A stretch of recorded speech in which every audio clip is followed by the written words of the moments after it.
Magandang araw, Ten Archimedes. Ngayong araw ay pag-aaralan natin ang talambuhay ng ating pambansang bayani na si Dr. Jose Rizal. Ngunit bago tayo magsimula, gusto kong itanong sa inyo. Sa inyong palagay, bakit mahalagang pag-aralan ang buhay ng isang bayani? Hindi ba sapat na alam lamang natin ang kanyang mga isinulat? Tama. Mahalagang pag-aaralan natin ang kanyang buhay dahil dito natin mauunawaan kung bakit niya isinulat ang mga akdang tulad ng Noli Me Tangere at El Filibusterismo. Hindi isinulat ni Rizal ang kanyang mga nobela dahil lamang gusto niyang maging manunulat. Ang bawat kabanata ay bunga ng kanyang mga karanasan, mga nakita ng pang-aapi at pagmamahal sa bayan. Sa madaling salita, ang kanyang buhay ang naging inspirasyon ng kanyang mga akda.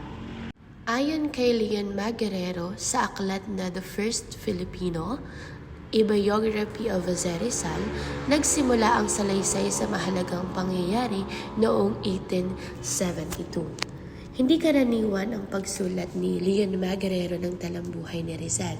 Diba kapag nagbabasa tayo ng talambuhay, nagsisimula ito sa petsa ng kapanganakan, pangalan ng mga magulang at lugar ng kapanganakan. Ngunit kay Guerrero ay nagsimula ito sa isang trahedya. Bakit kaya? Dahil nais niyang ipakita na bago pa man lumaki si Rizal, mayroon ng mga pangyayaring humubog sa kanyang pananaw tungkol sa lipunan.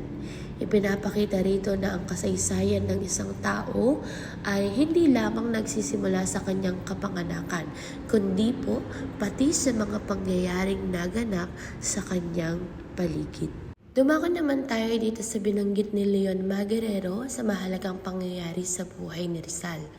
Dito, naganap ang pagbitay sa Combursa noong 1872 dahil sa pag-aaklas sa Cavite. Noong Enero 20, 1872, naganap ang pag-aaklas sa Cavite. Ang pag-aaklas na ito ay tungkol sa mga Pilipino at manggagawa dahil inalis po ang kanilang mga pribilehiyo.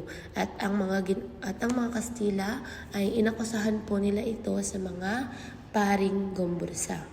Ang tatlong pari na ito ay hindi lamang mga pari. Sila ay mga paring humihiling ng pagkakapantay-pantay sa pagitan ng mga paring Pilipino at Espanyol. Noong panahon ng Kastila, mas pinaboran ang mga prailing Espanyol kaysa sa mga paring Pilipino. Na magkaroon ng pagkaaklas sa Cavite, ginamit ito ng pamahalang Espanyol upang sirain ang Gombursa kahit kulang ang ebidensya. Ang kanilang pagkamatay ay naging simbolo ng pang-aapi ng mga Kastila. Kung inyong mapapansin, ang El Filibusterismo ay inalay mismo ni Rizal sa Combursa. Hindi niya sila nakalimutan dahil naniniwala siyang ang kanilang kamatayan ang nagmulat sa maraming Filipino. Tinawag itong Marcha ng Tagumpay hindi dahil nanalo ang Combursa. Tinawag itong ganoon dahil alam nilang kahit mamamatay sila, hindi sila nagpakita ng takot. Hindi sila nagmakaawa, hindi sila tumakas. Sa halip, ang ginawa nila ay buong tapang nilang hinarap ang kamatayan. Minsan, ang tunay na tagumpay ay hindi lamang ang mabuhay. Ang tunay na tagumpay ay ang paninindigan sa tama kahit may kapalit itong sariling buhay. Ngayon naman, pag-usapan natin ang koneksyon ng pamilya Rizal sa Gombursa. Una, si Pasiano Rizal ang nakakatandang kapatid ni Jose Rizal. Siya po ay malapit na kaibigan at naging kasama sa paninirahan ni Padre Jose Burgos. Dahil dito, malaki ang impluwensya ni Padre Burgos kay Pasiano. Hindi lamang si Pasiano ang may simpatya sa mga paring Pilipino. Ang buong pamilya Mercado o Rizal ay naniniwala rin na hindi makatarungan ang nangyari sa Gombursa. Pero may isang tanong. Kung kaibigan ni Pasiano si Padre Burgos, bakit hindi nila pinakita ang kanilang panig o suporta? Ang sagot po ay dahil sa kanilang sitwasyon noong panahon ng Espanyol. Tandaan natin na ang pamilya Mercado ay nangungupahan lamang ng lupang sinasaka mula sa mga prailing Dominico.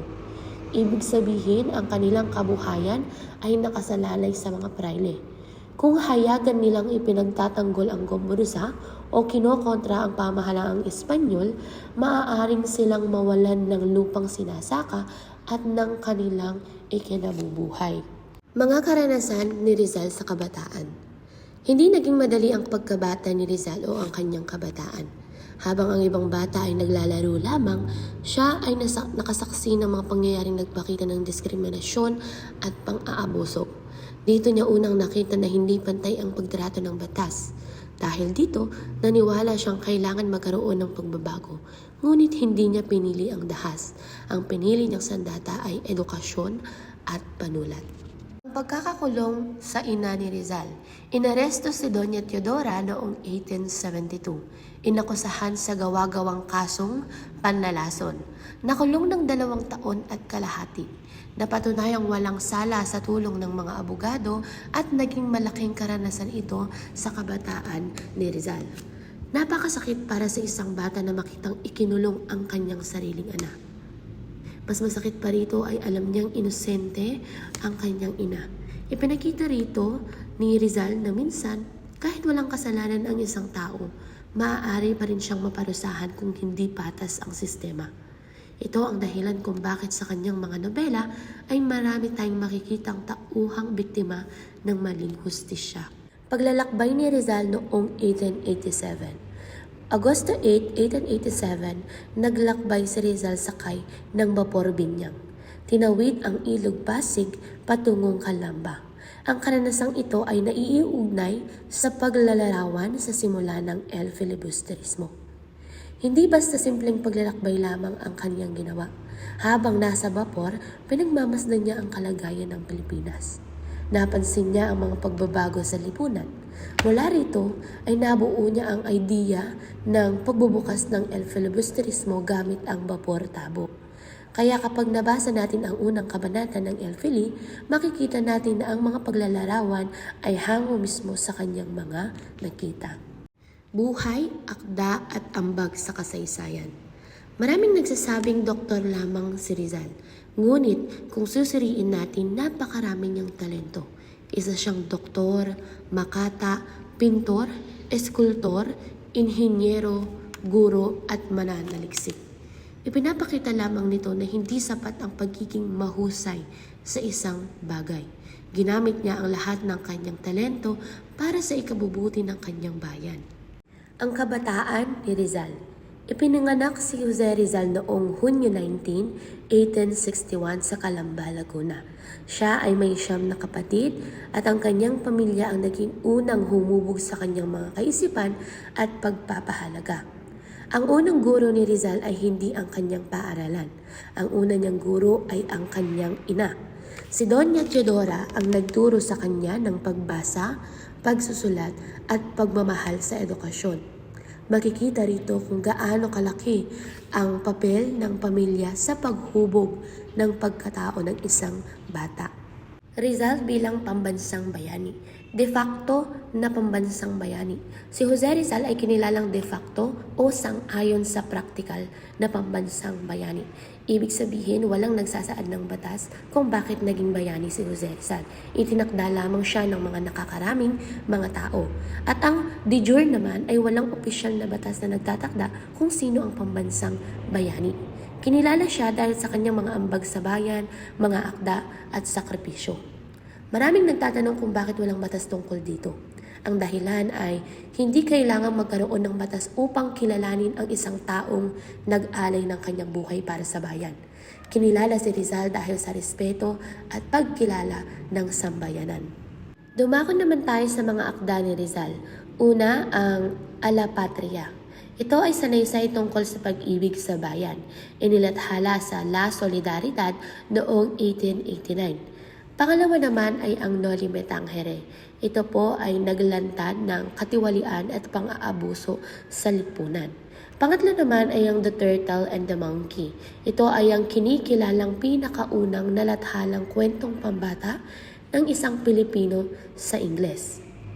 Sunod naman ay ang kilusang propaganda. Ito ay isang mapayapang kilusan ng mga edukadong Pilipino noong 1872 hanggang 1892 na naghangad ng mga reforma sa pamahalaang kolonyal ng Espanya. Sa halip na armadong pag-aaklas, gumamit sila ng mga aklat, pahayagan at sanaysay upang ipahayag ang kanilang mga kahilingan. Matapos humina ng kilusang propaganda, itinatag ni Rizal ang La Liga Filipina noong Hulyo 3, 1892 sa Tondo, Manila.